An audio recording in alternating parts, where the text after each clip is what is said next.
la Tanzania kuweza kuandaa michuano hii ya CHAN ambayo itarindima rasmi mwezi Agosti mwaka huu. Na baadhi tu ya nyuga ambazo zitakuwa zinaandaa mashindano haya ni uga ule wa Nyayo sawia na uga hasa wa Kasarani. Na pakubwa Waziri Salim Mvurya akiweza kufunguka kwamba tupo tayari, kila kitu kipo tayari, ni mashabiki tu wafike hapa, timu yetu iweze kuinogesha, na mwisho wa siku ikiwezekana tuweze kusalia hasa na kombe papa hapa nyumbani. Tumsikize Salim Mvurya, waziri yule.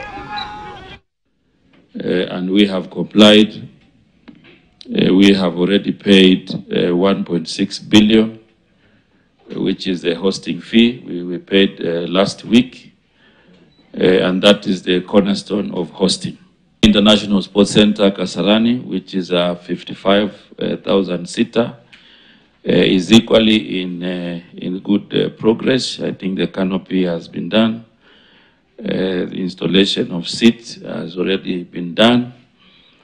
The VVIP pavilion has now been expanded. We have refurbished the football pitch and has been restored. The changing rooms, have also been done. They have met the standards.